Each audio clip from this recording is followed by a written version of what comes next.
Hey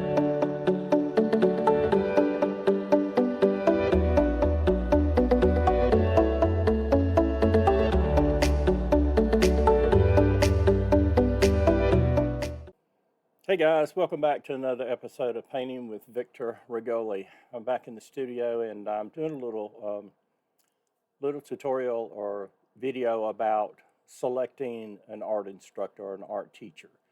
Um, One of the things too, before I really get into that, I wish colleges and universities did more of, and I hear this a lot from various artists, either artists that I talk to or artists that you see out on YouTube and that kind of thing, is that the business aspect of art, those that go into business for themselves and selling their artwork, in school, you're taught how to be an artist. You're taught art history, learn about some of the masters, you learn a little bit about maybe some of their technique and things of that nature, and you can learn about um, how Picasso painted or Van Gogh painted or Claude Monet painted, and then instructors will teach you about how to come up with your own style and things of that nature. And so you get a broad spectrum of things, from drawing, sketching, charcoal, pencil, pen, to experimenting with oil or acrylic or pastels and things of that nature, and so you learn a little bit.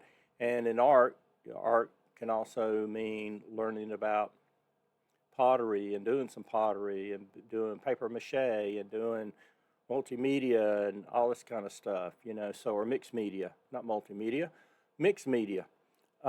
So anyway, I wish that the colleges and universities did a little bit more on teaching students about the business aspect of their art and art business. But anyway, today I wanted to talk about how do you go about selecting an art teacher? And it kind of depends on where you are in your artistic journey, okay? Are you a beginner? Are you intermediate? Are you advanced? That kind of thing. So let's just say you're a beginner. You're just starting out. So what is it you want to learn? Maybe you want to learn about sketching and drawing. Do you have to be a good, to be a great artist or good artist? Do you have to know a lot about sketching and drawing and be an expert at that? No, you don't have to be an expert. I don't think any artist is really an expert, because they can always learn something and improve, right? And that's the way it is. But you do need some good fundamentals on sketching and drawing. When I was younger and in high school, I could draw fairly well. I got recognized for my efforts in art school or art classes in the middle school or junior high, and got to participate in some after-school programs related to art with Mercer University. But anyway, I really enjoyed drawing, and I learned and taught myself a lot about drawing and shadowing and shapes and things of that nature. I drew a lot of pictures from the newspaper, because back in the day they do political cartoons or political uh, articles, and some artists would sketch a picture of the president or whoever, and I would just kind of copy that, and I learned from that. So I kind of taught myself some things, but and I did learn some things from some teachers and that kind of thing. But let's just say you're starting out and you want to be an artist, and yeah, you need to have some basic understanding and basic skills on drawing and sketching. Okay, it's going to come in handy. Can you get better at it? Yes, you can. Anything you practice, you can get better at. Just recently, yesterday, was the final round of the United States Golf Open Championship, and there were numerous golfers that participated, but of course, there's only one winner, right? But each one of those guys practice and they practice and they practice their game. They don't get to a point where they made it as a pro and they no longer need to practice and they no longer need to learn anything, because, hey, I'm a pro. I can go out and play golf and I can shoot well and all this kind of stuff, okay?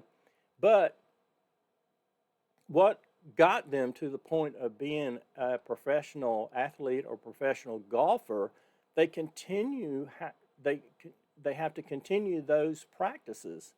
They have to work on the fundamentals of the game, their swing, putting, chipping, pitching the ball, driving the ball, all that kind of stuff, the swing mechanics and things of that nature. And sometimes, as human beings, we we have a tendency to get lax in certain aspects of our life, and we kind of take some things for granted, and maybe we get distracted and we're not really paying as much attention to what we're doing, and the next thing you know, we're starting to notice that things aren't really working out, and I'm not getting better. I'm not scoring well like I used to. Maybe it was a golfer that, wow, they were finishing in the top five uh, each week, and they've won 3 or 4 or 5 tournaments during the year, and then all of a sudden they kind of, what they say, petered out. They just kind of, well, what happened to this guy? Well, sometimes they get distracted and they need a coach. And I, I can tell you a lot of these golfers that are out there have coaches. They have multiple coaches. They may have somebody that is a former player that works with them on putting, one on chipping, one on driving the ball. They also have coaches for the physical aspect of the game and strength training and things of that nature. They also probably have some psychiatrists or psychologists that are working, helping them with the mental aspect of the game, because there's a lot of pressure and stress. And the main point I'm trying to make is even though they're professional, they're constantly learning and looking for ways to get better.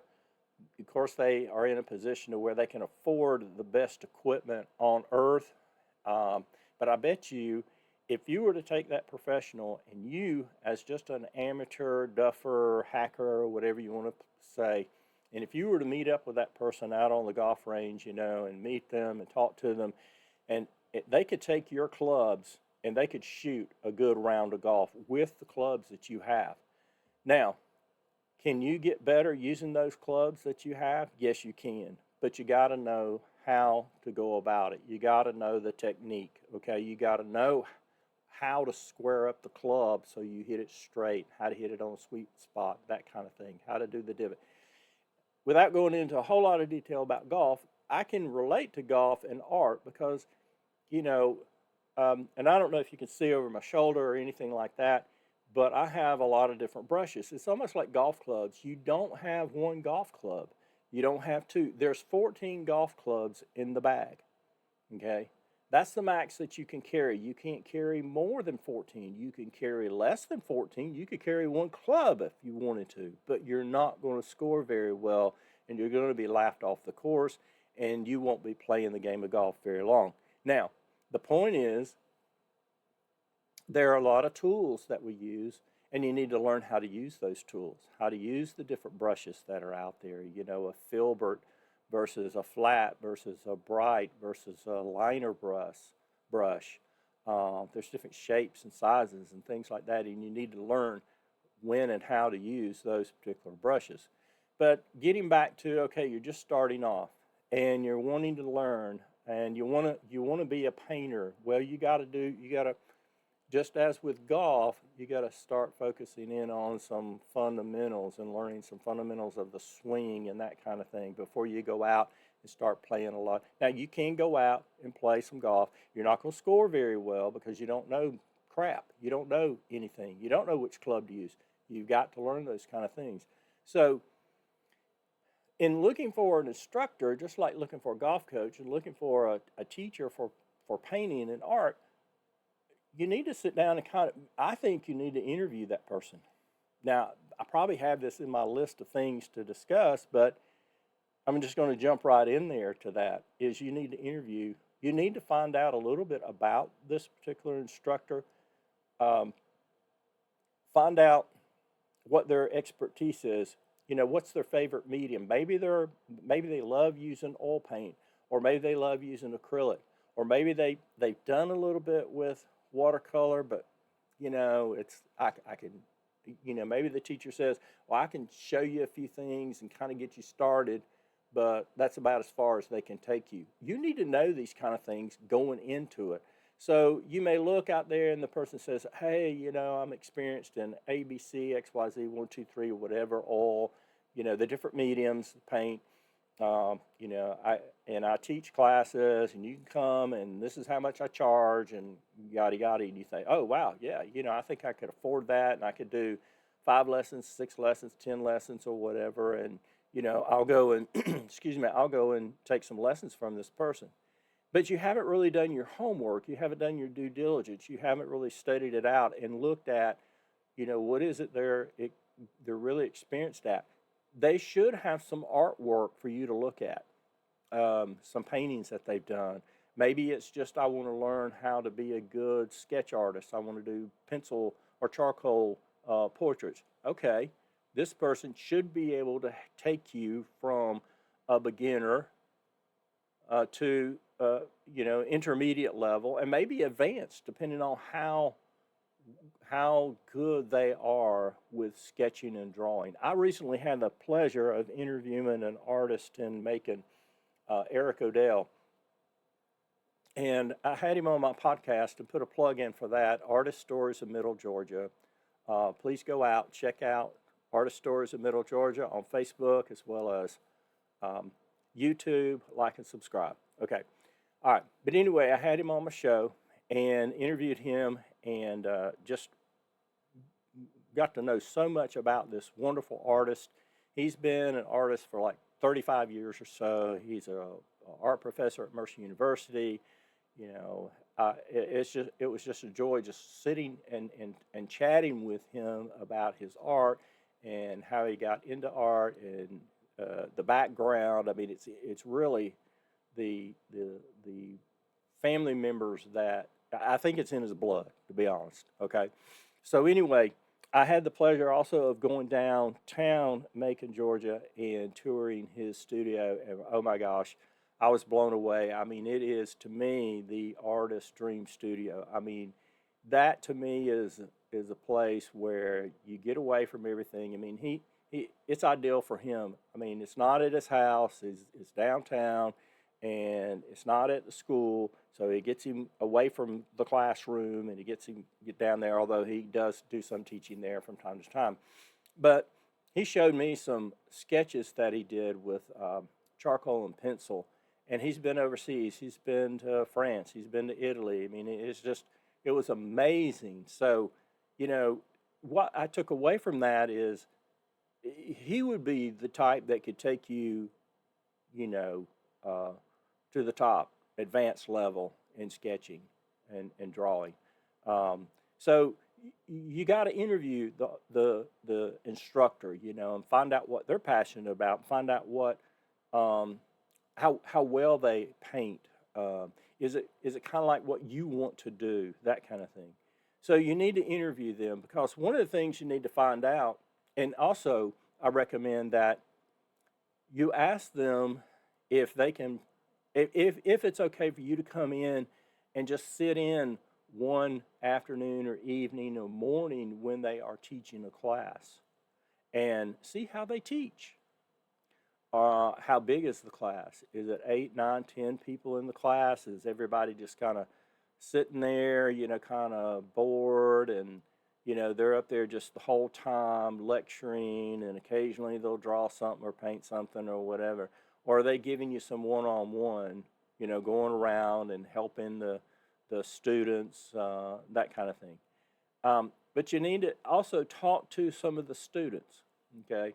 Not there in the classroom. Try to get some information from them, to kind of chat with them after the class, outside of the classroom, so that they can be more objective. They can be more honest with how they feel about how well the person teaches, okay?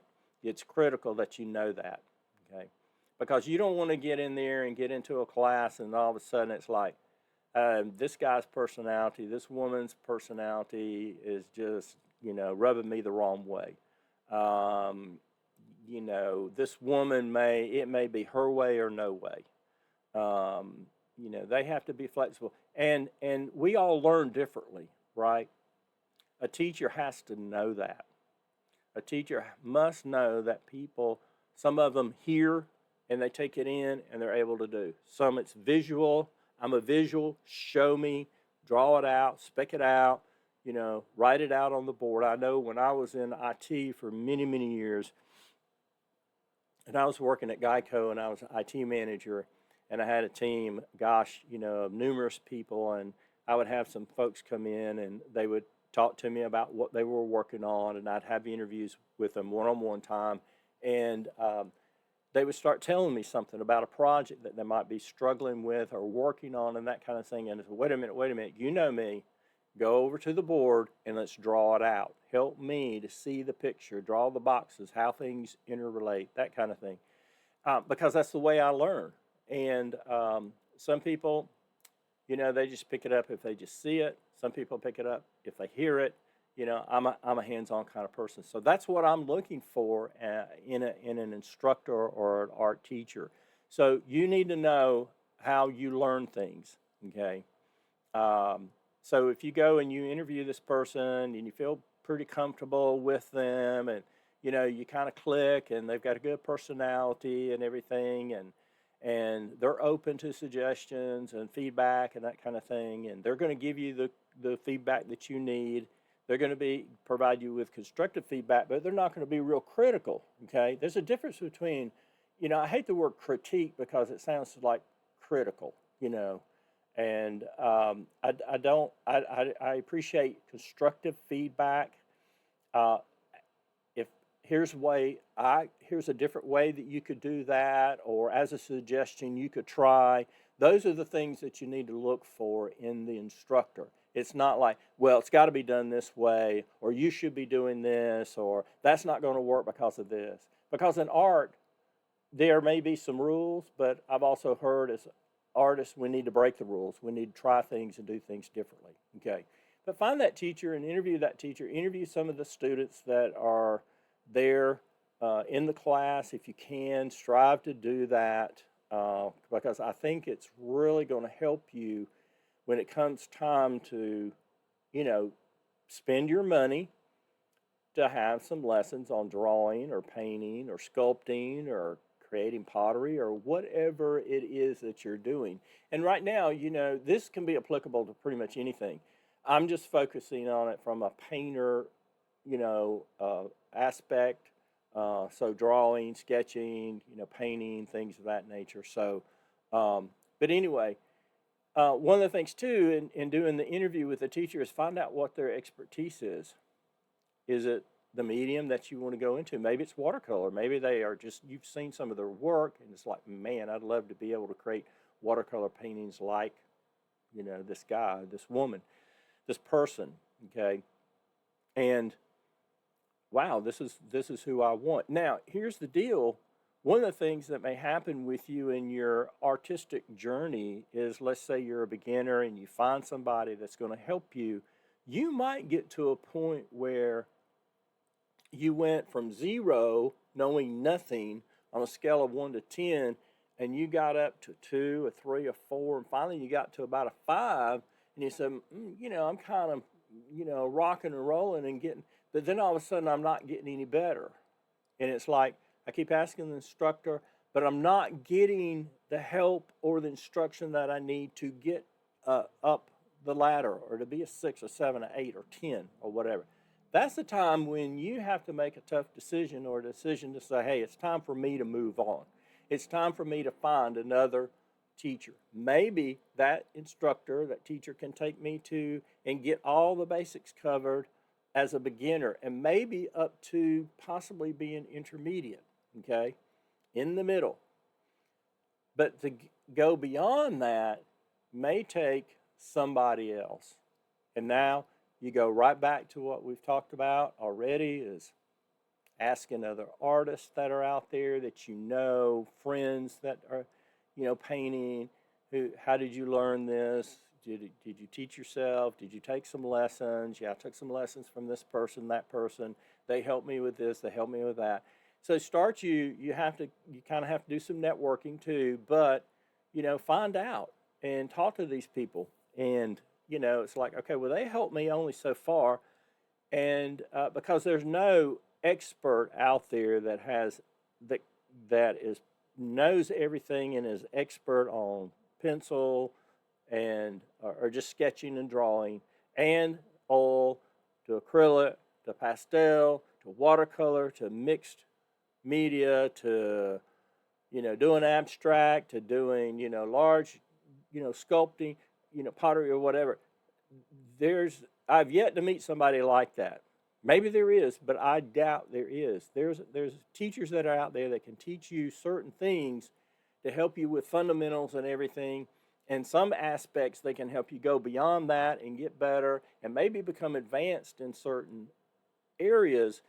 But you have to make the decision after a while. Is like, this person really does a lot with acrylic. I'm an oil painter.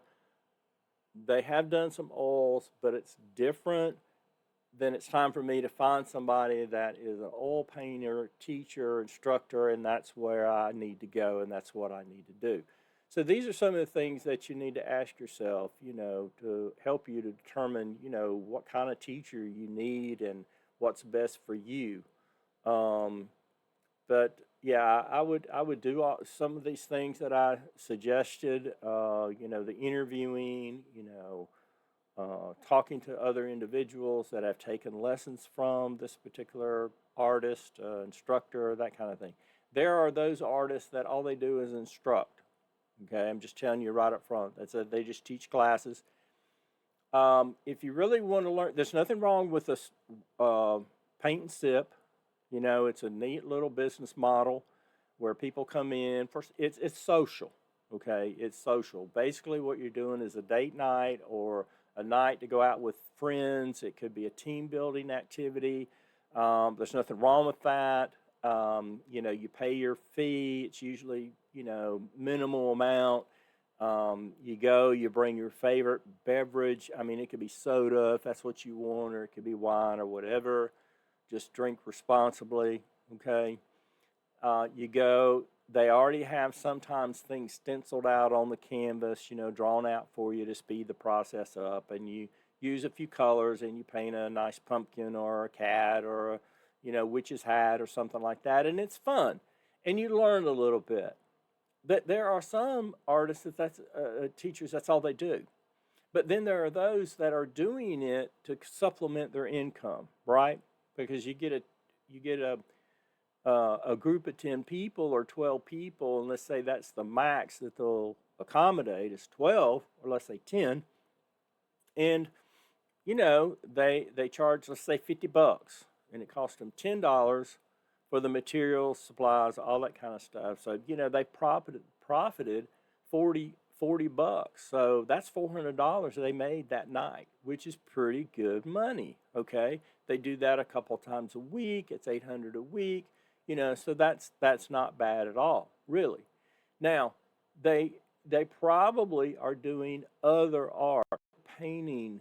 Maybe they're specializing in acrylic. They're doing bigger pieces. They've got their own little studio, whether that's a room in their house, their garage, a bonus room above the garage. Maybe they have their own little studio where their paint and sip place is in the back, and that's where they do their creations and that kind of thing. And they're really honing their skills and everything. And they may also do some one-on-one instruction or do other art lessons during the week for people that want to go beyond the paint and sip.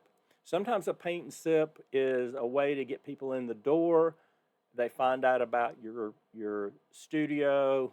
They find out about, hey, yeah, this person teaches art lessons and everything, and I could take some courses and what have you, and learn and develop some talent. And those are good. It's a good opportunity. I know some people that have had those type of businesses, but they continue to create their own work. They have had it. They do sell their own work. They've had their work in galleries, and they do shows and things like that. So, yeah, that may be a way for you to find out about an artist. Okay, there may be 2 or 3 different paint and sip businesses in town. Go check them all out. I recommend that you do that. Call the owner up, say, hey, I'd like to come. Take your spouse with you or a good friend, a buddy or whatever that say, hey, let's just go hang out. I'm doing this for research. I want to find out a little bit about this particular, instructor. There are some artists that's not, they don't own paint and sip business, but there are owners of those businesses that bring in other artists to teach certain classes, and so sometimes it's good to go and you learn a little bit from, and you can find out about artists that are out there that may offer some lessons in something that you want to learn. Okay, so but these are all the things, excuse me, I think you need to look at in seeking out and trying to find you a teacher, instructor that will help you the most. Um, let's talk a little bit about group sessions versus one-on-one. I think one-on-one is good. Um, One-on-one can be expensive, so I'm going to let that sink in.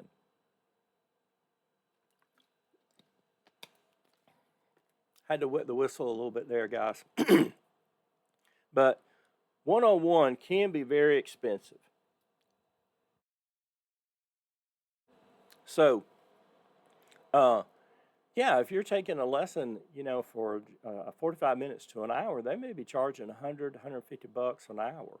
So that's something you have to take in consideration. Versus you're in a group, and I would recommend trying to, it be in a small group of 4 or so people or less, 4 or 5. It's not going to cost you as much. Maybe it's only $40 a lesson or for 50 bucks a lesson versus 100 or 150. So it's cheaper doing group. But me personally, I would be careful about getting with an instructor or teacher that has over 10 people in the class, and every one of them is doing something different. Okay. There are instructors out there that have a place that people come in and they want to paint and they want to learn, and this person's doing watercolor, they're doing pencil sketching. Let's say you're doing oil, the person next to you is doing acrylic, the person over here is just doing some kind of mixed media, that kind of thing. And so this art instructor is just bouncing around, boom, boom, boom, boom, boom, boom, boom, for 45 minutes. So how much time are you getting to help you to learn? Might get 5 minutes total. Because if you've got 10 people in there and I get 5 and they get 5, that's 50 minutes right there. Okay. So you're not going to get as much if there are multiple people in there and they're all doing different things. My recommendation is you have a class where everybody's doing the same thing, if you can do that. Okay. Attend a class like that. And I think because if you have a smaller class, you can do that. Okay. Maybe it's a small class of 3 or 4.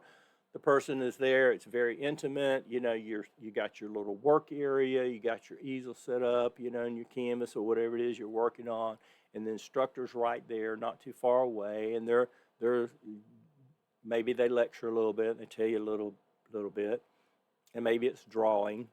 And it's like, okay, we're gonna start with just this round sphere here, this ball, okay, and then we're gonna add something over here, and we're gonna make this shape. So let's do that. And they're starting with some basic things, and then it's like, okay, well, now we want to look at certain things like what are the sides and the angles of that object that we're painting. Maybe it's a pear or an apple. Where is the light source coming from? And you can do light sources with pencil sketching and with charcoal sketching. Maybe the dark side is down, to the right. And so, that side's going to be a little darker and the shadow's going to be over there, and the top left is going to be a little lighter. So these are the things that an art instructor is going to teach you. And then you start working with that, and they'll come around and help you. And you may have 2 people right there together, and then a couple other right there together. Or you're all sitting there and say, okay, we're in this little group. I love that. I love that teaching example. So you just need to decide what's best for you when it comes time to, pick an art instructor. So take some time. You're going to have to invest some time and effort into it. You're going to have to ask around. You're going to have to, I recommend interviewing the instructor, find out what their teaching style is, how many people they have in a class. Do they have some classes that there's only just a few students in it, and they're all learning the same thing? Are they teaching, the certain medium that you're interested in, that kind of thing. So you got to do your homework. This is just some recommendations, guys, on what you can do to find you a good art instructor. And just going back to the example of golf, you're going to get to a point where that art instructor is only going to be able to take you so far, right? Just as in golf, in those professionals, I remember Tiger Woods went through different teachers, and it seemed like, well, maybe one year he had this person, the next year he's got somebody else, and the next year he might have somebody else, because, you have to be careful that they don't try to just tear you down and build you back up and to do it kind of their way. They have to take what you have and improve upon it. But sometimes that instructor or that coach cannot do that. And you'll learn pretty quick whether they can or they can't. And if they can't and you're not growing and getting better at it, then it's time to cut ties and move on. So don't get locked in on somebody because you like them, you've been taking lessons with them for 3 or 4 years or 5 years or 10 years, because really, how much further along are you artistically in 10 years or 8 years than you could have been in 3 years by maybe the first year working with an instructor or a teacher, and then maybe a year or two later working with another one. And one of the things that I recommend too is, if you're going to take art serious, if you're going to take painting seriously, if you want to really get good at this, you've got to paint more than once a week when you go to your class. You're not going to see any improvement. I mean, there's too many people that will take the class on Tuesday night from 7 to 8 o'clock, and they don't pick up a brush or a pencil or a piece of charcoal until the following week. They don't go home. They don't practice it every day. They don't carve out some time on the weekend or every other day to spend sketching, drawing, whatever, or painting or whatever. So don't expect to get better if you're not willing to invest the time. And it's more than just the money for the lesson. Time is money. So you've got to devote more time to honing this craft of being an artist. And so, it's learning about and practicing, how to use a filbert brush versus a flat versus a liner brush, okay?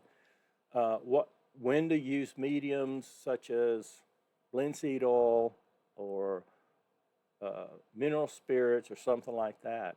When to use some drying agent, when to use some thickening agent. These are some of the things that you need to learn and you need to practice. And so you have to practice the things that you're learning, and then, go back prepared and say, wow, I'm ready for the next lesson because I'm hungry. I want to learn this. I want to know how to do this. You can't do it just, thinking that, okay, it's going to come natural and I'm going to remember all those things and just pick up where I left off by just going once a week. You've got to devote the time to it, because the next thing you know, 5 years later, 8 years later, 9 years later, 10 years later, you're still going to this lesson on Tuesday night from 7 to 8, but you're not getting any better because, you're just not investing the time to paint on your own or to sketch on your own or whatever. So you got to take it seriously. Pick an instructor that's going to help you to grow, hone that skill, but you got to practice, practice, practice. The thing about it is just like in golf, the coach teaches you some fundamentals, okay? Maybe it's the placement of the hands on the club, or maybe it's, how far back to take the club on the backswing, or how to follow through, how to turn the hips, how to do those kind of things. But you have to take what you've learned and take notes, videotape it, whatever, and practice it on the driving range, on the putting green, practice green. You got to practice and practice and practice and practice. And you got to practice those key good fundamentals, because the next time you have your lesson, and let's say it is once a week with the golf pro, eventually, I mean, he might be doing it for the money, but eventually he's going to say, look, you're just not getting any better. And I just don't know if I've got the time to invest in helping you because I'm not seeing the improvement. Are you practicing on a regular basis? And they're going to say, if they say no, it's like, well, you know, I'm kind of wasting my time if you're not going to take what I'm teaching you and apply it and learn from it. Because if you take an art lesson that week, those 6 days before the next time you take a lesson, you should be practicing and doing those things just about every day or every other day, especially like drawing or sketching. You could be able to draw and sketch something every day. There's no excuse for it. 15 minutes, 20 minutes, 30 minutes. You know, I'm not talking an hour. I'm talking about 10 minutes, 20 minutes, 30 minutes. You know, just do a little one. I started a little program, and I need to get better at it, but it was like a composition a day. Ian Roberts is a guy, he's an artist. I follow him on YouTube. He wrote a book about composition. You can get it off of Amazon. A plug for Ian in his book. But anyway, he recommended doing a composition a day to get better at doing compositions. And it can be like a 3-inch by 4-inch little picture, you know, of composing a painting. And, you know, you draw it out, you take a photo and you add things to it, you subtract to it, you know, you simplify it, and maybe you do 2 of those, you know, a day. The next day you could do the same composition or working from the same photo, but you're doing it a little different. You're moving trees around. You're using the height of the mountains. Maybe you're putting more sky into it, or maybe more land in the foreground, that kind of thing. So you're playing around, but you're getting better at it. You're practicing that.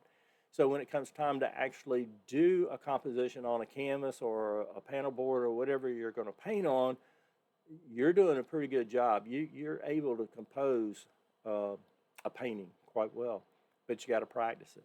So find you a good instructor, invest the time doing work outside of class. Why does the teacher give you homework when you're in school? Is for practice and practice and practice, okay, so that you learn these things. So you can't just go to school 1 day a week and then after 3 weeks, I've only had 3 classes, and then I'm not studying, I'm not applying it, I'm not doing the practice homework exercises, and then take a test. I'm not going to do very well, okay? And chances are you're not going to do very well, so you got to practice, you got to do the homework. But anyway, guys, thanks for tuning in today. It's been great. I know I've kind of rambled on about a bunch of stuff here and all, but it's something I'm kind of passionate about. But follow me. Give me a thumbs up if you like this content. Subscribe to my channel. We're trying to help the channel grow. Share this with your friends, associates, fellow artists, those that are interested in learning how to paint, and they're questioning or thinking about, you know, well, how do I find an instructor? Maybe, you know, what's some tips and tricks and things I should know about how to select one? Share this video with them. But take care, everybody, and we'll see you guys in the next video.